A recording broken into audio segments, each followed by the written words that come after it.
लोगों के आगे तली करने से मुझे शर्म आती है। क्यों मैं किसी से मांगू, मुझे डर लगता है यार किसी ने झाड़ दिया तो क्या करूंगा। कभी मांगा ही नहीं कभी किसी से। फानी हूं ये बता के मुझे दुख दिया गया, यानी मुझे बना के मुझे दुख दिया गया। भाई हम कल की बात है कि मैंने इनको खिला दिया, मैं अभी तक भूखा ही सो रात का।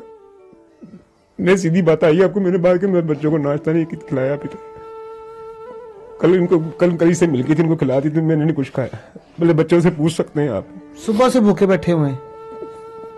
पैसे ही नहीं थे मेरे पास, तलाशी ही ले लो, 1 रुपया भी नहीं है जेब में।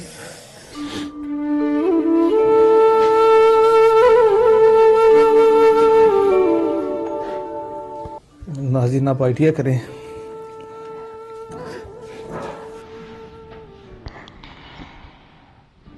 नाज़रीन आप लोगों ने सुना होगा कि आपने जितनी भी प्रोग्राम देखते हैं, जितने भी मतलब आप यूट्यूब पर स्टोरीज देखते हैं, हमेशा ये सुनने को मिला है कि औरत जो है वो बड़ी अजीम हस्ती है और मर्द जो हैं वो उसको धोखा देते हैं और मर्द हमेशा औरतों को धोखा देते हैं और छोड़कर चले जाते हैं। नाज़रीन ये कहानी थोड़ी मुनफरिद है, ये कहानी थोड़ी अलग है। वो इस लिहाज से कि यहाँ पर एक औरत अपने खामंद को छोड़कर चली जाती है। नाज़रीन गुर्बत जो है, गुर्बत इंसान को मार डालती है। गुर्बत की मकड़ी जब हमला करती है तो वो नहीं देखती कि घर कैसा है, इंसान कैसा है। गुर्बत की मकड़ी जब हमला करती है तो इंसान को कब्र की दीवारों तक पहुंचा देती है। नाज़रीन किसी के चले जाने से किसी को फर्क नहीं पड़ता, बंदा बंदे से डर जाता है, खुदा से नहीं डरता। बड़ी मुश्किल से संभाला है यार मैंने इसको भाई, बहुत मुश्किल से संभाला है। माँ का दूध पीता था, ये दूध मांगता था माँ का, इसको ऐसे रख के मैंने ऊपर से इधर से फीटर डाल के बच्चे को दूध पिलाता रहा हूँ ताकि उसको पता लगे माँ ये मेरे पास। नाज़रीन मेरे साथ मौजूद हैं 35 साल आजमत साहब, जिनकी बीवी जो है वो इनको धोखा देकर छोड़कर चली गई। उससे पहले मैं आपको बताता चलूं कि इनकी मोहब्बत की शादी थी, इन्होंने मोहब्बत की थी, लेकिन बाद में वो इनकी जो बीवी थी वो एक सैयद के साथ, एक पीर के साथ, जो उसका अपना पीर था, उसके साथ मुंह काला कर गई। आप ऑफ कैमरा मुझे बता रहे थे कि आपकी शादी जो है वो लव मैरिज हुई है जी। तो फिर आपकी बीवी क्यों छोड़ के गई आपको, क्या वजह क्या बनी? पता नहीं भाई क्या हो गया, अच्छी बुरी जिंदगी चल रही थी, बच्चे भी थे, मैं भी सही अच्छी गुजरी थी जिंदगी। अचानक से पता नहीं क्या उसको हो गया, घर में थोड़ी सी बीमारी मुझे आ गई। ठीक है, बीमारी की वजह से वो उसने संभाला नहीं, संभालने के बाद मुझे मेरी बहन के घर पे छोड़ दिया उसने। अच्छा ठीक है, तो वहाँ पे उसने छोड़ के तो खुद माँ की तरफ चले गई। पहले तो बच्चे साथ ले गई थी, ठीक है, फिर जाकर उसको मेरी तबीयत गैस हुई थोड़ी, तो उसको वापस लेके आए, जाकर मना के लेके आए। तो 3 दिन के बाद बच्चे भी छोड़ के चली गई। मैं काम पर गया हुआ था बच्चों को, तो पीछे से भाई वो छोड़ के चली गई बच्चों को। कहाँ गई छोड़ के, आपने पता नहीं किया? मैंने पता किया था, लेकिन वो 2 दिन बाद पता लगा उसने निकाह कर लिया अपने मुर्शिदों के साथ। मुर्शिदों के साथ? हाँ जी, क्या मतलब? सैयद अकील शाह नाम था उनका मुर्शिद थे। अच्छा ठीक है, उन्हें उनके साथ निकाह पढ़ लिया। यानी कि आपकी बीवी का वो मुर्शिद यानी कि पीर था, तो उनके साथ उन्होंने जाके शादी कर ली? कोई उनके साथ लव अफेयर था उनका? जी, पहली शादी से पहले चल रहा था। वो बाद में पता लगा कि उसकी बड़ी बहन ने बताया कि उसकी पहली शादी चल रही थी, उसके साथ सेटिंग चल रही थी। शादी से पहले उसके साथ सेटिंग चल रही थी। तो फिर आपने उसने आपसे शादी क्यों की जब सेटिंग उसके साथ चल रही थी? बस पता नहीं किस वजह से की उसने, लेकिन अच्छी जिंदगी गुजर रही थी, सही बच्चे भी थे 10-12, मेरा बड़ा बेटा 12 साल का है, तो अच्छी गुजर रही थी जिंदगी। अचानक से पता नहीं इसको क्या हुआ, पता नहीं उसने बीमारी मेरी देखी या गुर्बत मेरी देखी, तो जिस वजह से वो छोड़ के चली गई। नाज़रीन ये इंकशाफ मेरे लिए नया है, ये मुझे पहले नहीं बताया गया था कि इनकी बीवी जो है, जो इनका पीर था, उसी के साथ जो है ना ये उसने शादी कर ली, भाग के लव अफेयर था या जिस तरह से भी था। लेकिन एक चीज यहाँ पर वो साबित हो रही, जैसे आज तक हम देखते आए वीडियोस के अंदर भी सुनते आए हैं कि जो पीर होते हैं इस तरह के, वो इस तरह की लड़कियों को जो वर्गला के जो ना भगा के ले जाते हैं, जिस तरह के मामला होते हैं, वो आपके सामने ये जिंदा मिसाल मेरे सामने आ गई है। अच्छा भाई मुझे बताएं कि जब वो भागी तकरीबन 2 साल हो गए उसको गए हुए? जी 2 साल हो गए। उस वक्त आपके बच्चे बड़े छोटे होंगे? जी बस यही बच्चा छोटा था, बाकी तो बड़े थे बच्चे। ये बच्चा 6 महीने का था। तो जब से भी घर से मैं काम पर गया हूँ, वो पीछे मैं अच्छा भला छोड़ के गया हूँ, खर्चा दे के गया हूँ, मैं कहा ये खाना वाना पका ली। सही है। तो दोपहर को मुझे फोन आ गई, वो घर पे नहीं आ रही, बच्चे भी रोने लग गए। फिर मैं वापस आया, घर पे देखा तो नहीं थे, तो बच्चा छोटा अकेला ही रो रहा था। फिर मैं दोबारा फिर काम पे भी नहीं जा सका, फिर बच्चों को संभालता रहा घर बैठ के। तो ढूंढने की कोशिश नहीं की आपने? नहीं, मैंने पता किया था, लेकिन उन्होंने, इसकी माँ ने बोला तुम लोगों ने मार के भगा दिया इसको। यानी कि आपकी सास ने बोला? हाँ, मेरी सास ने बोला उसके मार मूर के उसका सिर फाड़ दिया तुमने। मैंने तो कुछ कहा भी नहीं उसको। वो घर से कचरा फेंकने गई तो वापस ही नहीं आई। सही है। तो बाद में पता लगा जी, जहाँ पे वापस गया हूँ बाहर, जहाँ कहाँ पे कचरा फेंकने की, वहाँ पे पता लगा जी, वहाँ वीडियो में आया वो अपने मुर्शिदों के साथ गई थी। अच्छा, मुर्शिदों के साथ गई है। तो जब साइकिल पे बैठ के उनके साथ चलेगी। सही मोटरसाइकिल पे है। बैठ तो जब आप बता रहे हैं कि बच्चे छोटा था, 6 महीने का था, तो फिर आपने इस 6 महीने के बच्चे को कैसे पाला अकेले? बस ये मैं जानता हूँ, मेरा अल्लाह जानता है भाई, क्या करूँ फिर। मैं पाल तो लिया, पालने वाला तो मालिक की जात है भाई, सीधी बात है। मैंने क्या पालना है, बस जिस तरह मैंने पाला है मेरे मालिक जानता है।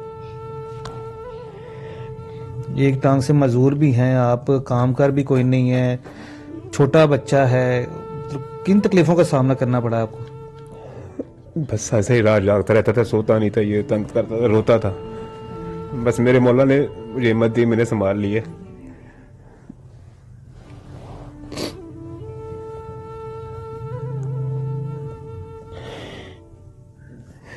बड़ी मुश्किल से संभाला है यार मैंने इसको भाई, बहुत मुश्किल से संभाला है। माँ का दूध पीता था, ये दूध मांगता था माँ का, इसको ऐसे रख के मैंने ऊपर से इधर से फीटर डाल के बच्चे को दूध पिलाता रहा हूँ, ताकि उसको पता लगे माँ ये मेरे पास। बड़ी मुश्किल से संभाला है मैंने, लेकिन पल तो जाएंगे। बात ये है, पल जाते हैं बच्चे, मालिक जिस दो देता है पाल भी देता है वो। लेकिन मैं थक गया हूँ यार, मुझसे अब नहीं होता।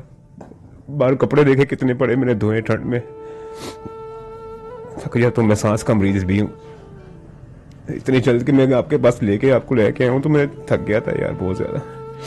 कैसे मैनेज करते हैं? आपके पास काम भी कोई नहीं है, तो एक संग से मजदूर भी हैं, बच्चे हैं 3, उनको भी संभालना है, घर भी चलाना है, कैसे मैनेज करते हैं? कहाँ से बच्चों को खिलाते हैं? कोई दे देते तो यार खा लेते हैं भाई, सीधी बात है।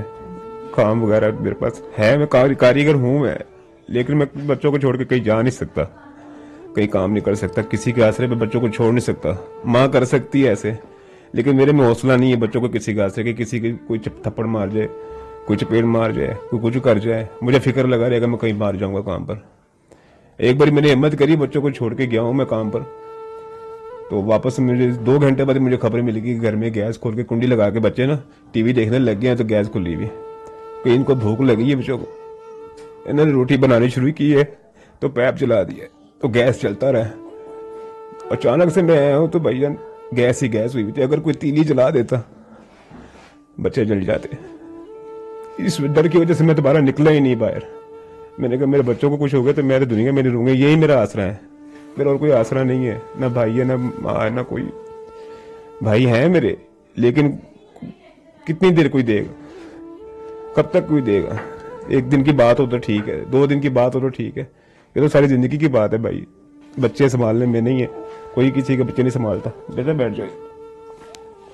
कितने दिन और कितनी रातें आपको भूखे सोना पड़ा है? भाई हम कल की बात है कि मैंने इनको खिला दिया, मैं अभी तक भूखे ही सो रात का। मैं सीधी बात आई आपको, मैंने बात कि मेरे बच्चों को नाश्ता नहीं खिलाया अभी तक। कल इनको कल से मिल गई थी, इनको खिला दी थी, मैंने नहीं कुछ खाया। बोले बच्चों से पूछ सकते हैं आप। सुबह से भूखे बैठे हुए हैं? पैसे ही नहीं थे मेरे पास, तलाशी ले लो, 1 रुपया भी नहीं है जेब में।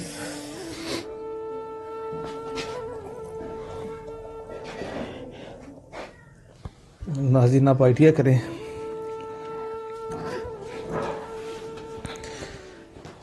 अब समझ सकते हैं कि एक बाप जो है किसी सूरत भी जो है ना वो किसी माँ से कम नहीं होता। जिस बाप के बच्चे भूखे बैठे हैं उसकी क्या हालत हो सकती है, और जेब के अंदर 1 रुपया भी नहीं है, सुबह से बच्चे भूखे बैठे हुए हैं। अजमत भाई मुझे बताएं कि जब बच्चे फरमाइश करते हैं किसी चीज़ की, कुछ चीज़ मांगते हैं, जैसे बच्चे कैसे दिलासा देते हैं, फिर इनको कैसे संभालते हैं? कभी मार के, कभी डांट के, कभी प्यार से, कभी ऐसे बाहर ले जाता हूँ तेरे को घुमाने फिराने के लिए, इसलिए फिर आप लोग वापस ले आता हूँ। फिर क्या करूँ फिर? लोगों के आगे तली करने से मुझे शर्म आती है, क्यों मैं किसी से मांगू? मुझे डर लगता है यार किसी ने झाड़ दिया तो क्या करूंगा। कभी मांगा ही नहीं कभी किसी से। काम करने वाला बंदा, कारीगर आदमी हूँ मैं, अच्छा भला कारीगर फनकार हूँ मैं अपने काम, मेरा नाम है मार्केट में, लेकिन मैं बच्चों की वजह से जलील हो गया हूँ। मैं जिसके पास काम करता हूँ मैंने उसका 70,000 रुपये देना अपनी शादी पे लिया था। अगले ने काम के दिए थे पैसे, क्योंकि फनकार हूँ मैं, लेकिन फनकार बेकार होके बैठ गया घर पर बच्चों की वजह से। वो कर्जा भी देने वाला है अभी। वो नहीं मेरे पीछे आते, उनको पता है ये बंदा मेरे, उनके पैसे नहीं कहीं जाते।